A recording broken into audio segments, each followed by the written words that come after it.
Perfect place to start our 12-day cruise around Great Britain is at the sail away party at 5:45 after boarding. Pretty snacks of all sorts. And what type of drinks are you serving? I am serving now white wine, Sauvignon Blanc.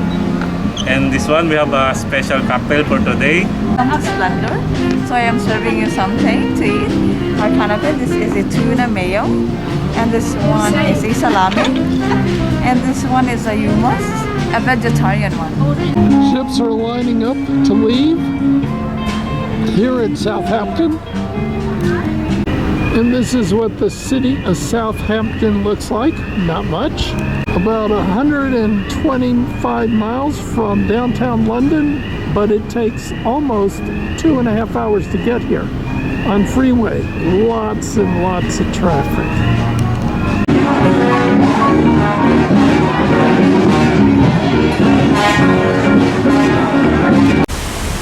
Day 2 of the cruise, and in the middle of the English Channel appears to be a wind farm.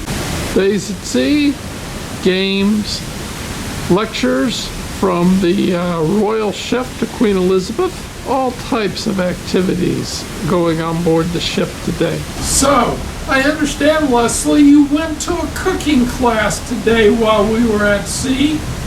What was it like? These are the menus of everything you will prepare at the Arts Kitchen, and the class I took was called Isle Hopper, and it was basic British food that you would find everywhere in England.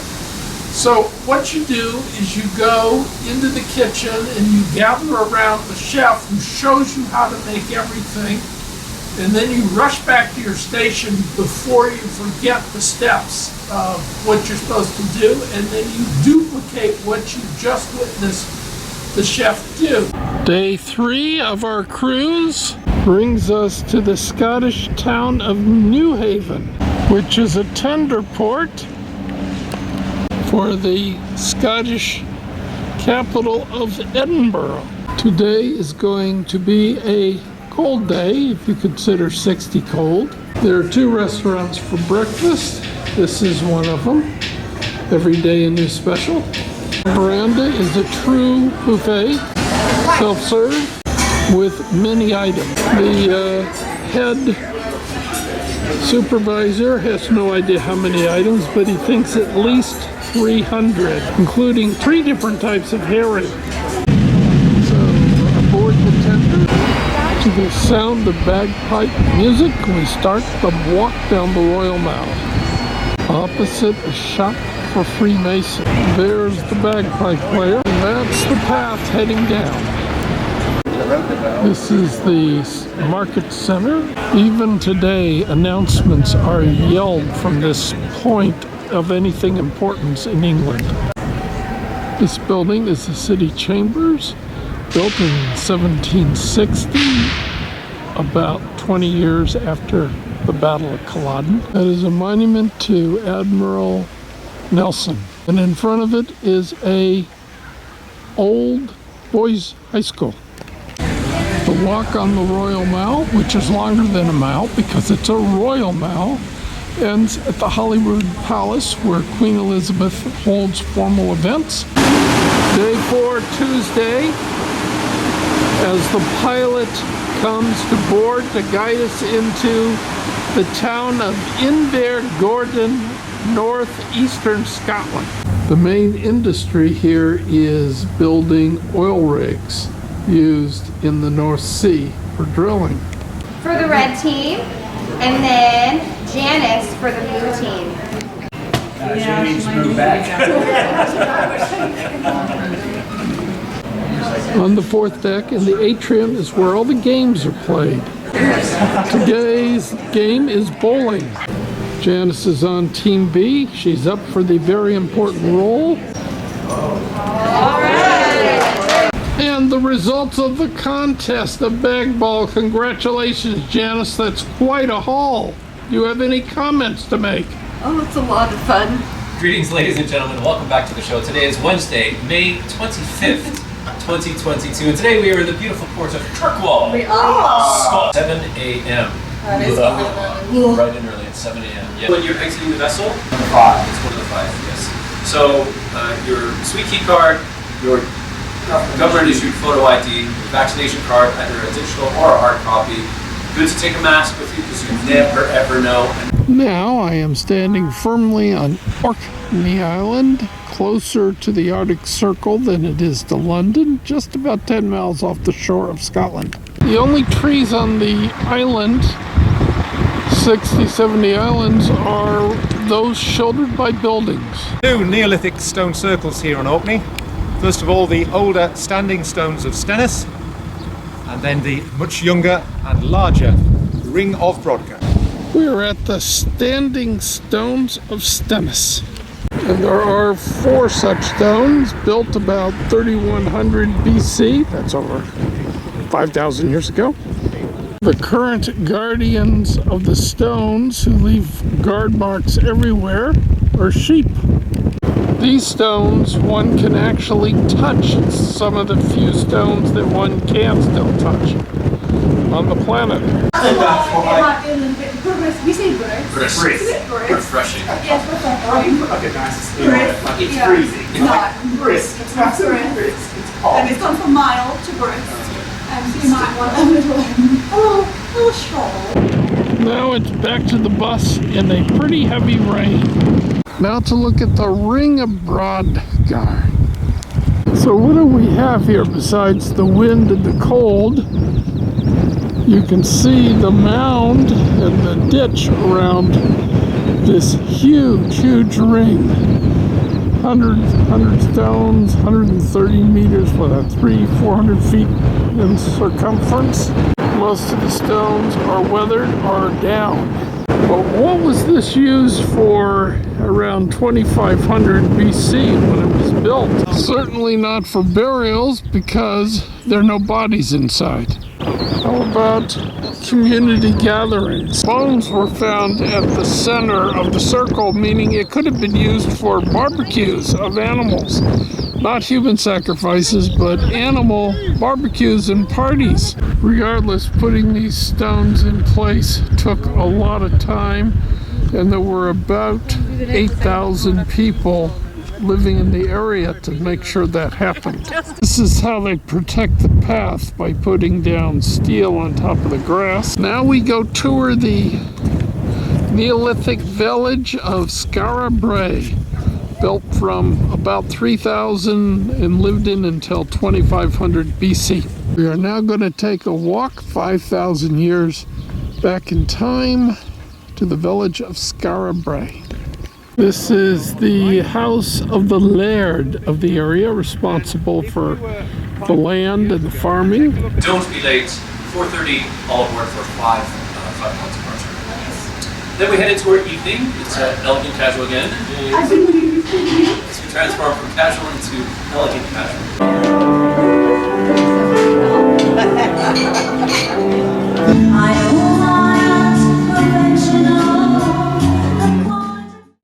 Tonight we are going to try the Italian restaurant. Nice feature of Satay Bai is you can watch your dinner being prepared.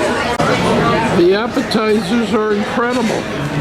They're hot appetizers as well.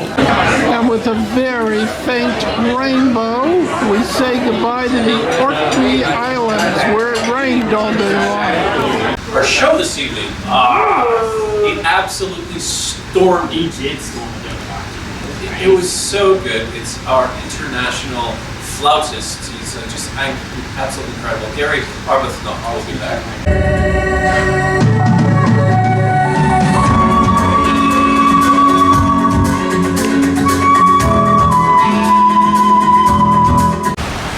Thursday, the 6th day of the cruise, and we are approaching the small city, Scotch city of Ullapool, population 1,500. It is a vicious afternoon out there with 50-knot winds. That's hurricane force almost. Huge waves. Got over it. This is a beautiful picture gallery, and I remember doing the lovely 2,000 people used to come for diplomatic reception, and for me this was the most amazing experience.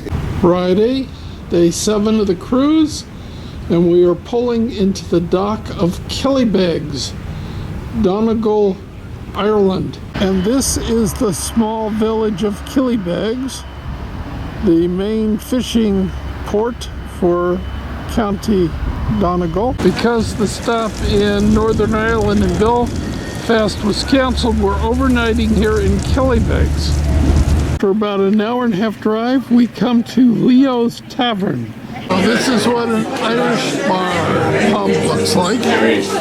Or as we would say locally here, we would say Fáilte the Tavern de Leo, which is a Gaelic welcome to Leo's Tavern. You're in the heart of the Gaeltacht. We all speak fluent Gaelic. But when Anya left school in 1980, she joined Klein, and she was with Klein for 3 years. She recorded 2 albums when she was with Klein. But after 3 years, Anya decided to go back to college to study classical music and the piano, because Anya felt her influences were more classical music as opposed to Klein were more traditional Irish music. The first album Anya brought out was called Watermark, and on that album there was a song called Orkney Flow, which was playing there a little while ago. And Orkney Flow went to #1 in nearly every single country in the world. We're on the way to teaser, we're on the way to teaser, on the way to teaser, I'll tell you what. This is the Regent Splendor, Seven Seas Regent Splendor, Regent's newest ship at dock. To get to our cabin, one must go up this fairly steep gangway. This is Mikkel, who is making my double shot lactose-free latte right now. What picture will he give me? Well, let's see. Sunday, May 29th, and we are getting ready to tender to the Irish town of Dunlager, and I'll find out how the locals pronounce this name. It's impossible to pronounce. This is a seaside resort where people come to touch the Irish Sea. The tender that lies below our veranda deck has been lowered. After a 15-minute tender ride, we are in the town of Dunlachmere. Welcome to Dunleary. It's not Dunlachmere or something like that. No, it's not Dunlocker. It's Whenever you're in a strange port without a guide, it's always a good idea to start with the tourist information booth. Apparently, the name of this town is not Kingstown, which it was under the British, or Dunleary, which is somehow American sounding. They have a secret name that only the Irish will reveal. What is the secret Irish name for this town? Dunleary. Now we get a look at the cobblestone streets of downtown or High Street, Dunleary. After a day ashore, it's back to the tender, a 15-minute ride on somewhat choppy water. Today we have the Indian cuisine. Lots of great Indian food choices here at lunch. It's all self-serve. Every day at 4 p.m. is the afternoon tea. And we have been busy every afternoon at 4 p.m., especially getting ready for team trivia at 4:20. Number 1. What is the town name of the commune border where Luxembourg, France, and Germany meet? Listen to the mm-mm-ms. It's going to be hidden in there. Okay. Finish Dolly Parton's lyrics to 9 to 5. Working 9 to 5. What a way to make a living. Barely getting by. It's all Monday morning, and this is the first sight of land and a lighthouse, which means we have arriving at Holyhead, Wales. We are now in the Welsh town of Holyhead with interesting and unique shops. Well, people do not need to wear masks. Many of the businesses are requesting them, at least here in Wales. This butcher shop, which sells lamb chops, the pub. The tour begins at Castle Beaumaris in the town of Beaumaris. a beautiful Edward I built castle, complete with a moat. And here's the drawbridge. How does one say Holyhead in Welsh? Gaib Gubby. Okay, we now need the longest name in Wales. Llanfair Pwll Gwyngyll Gogeres, Windrop at Fantasyrio Gog and Gog. Oh, that's a train station. Looking at the inner and outer walls, the castle was built in 1295 by Edward I, designed to subdue the Welsh and to keep them subdued. The castle was built in 5 years at a cost of $3 million. An owl. Wow. An activity for children. We are now proceeding to dinner, and there are 3 possible restaurants, and we are going to the Compass Rose on the 4th deck. You know these charger plates that they keep on the table for like 5 minutes? If you turn them over, you'll see that they are really a Versace plate. It's Versace, Leslie. Thank you. And these cost $500, or maybe, what does one of these plates cost if it's broken? Well, the price is, it's made from Versace, and just for the ship, and the cost is around 150 euros. I was told 400. So it's 150 euros. Maybe the whole set. If you were to buy one. So if you were to buy one, so you have to treat these very... Uh-oh, it's slipping, it's slipping! No, This is the Pacific Rim, the Chinese restaurant, specialty restaurant aboard the ship. And this is their incredible logo. And you can feed the dragon, but careful of your hands, it bites. Okay. Tuesday morning, 31 May, and we are approaching the town of Cork, Ireland. There are lots of pretty houses along the shore on what is to be a sunny day.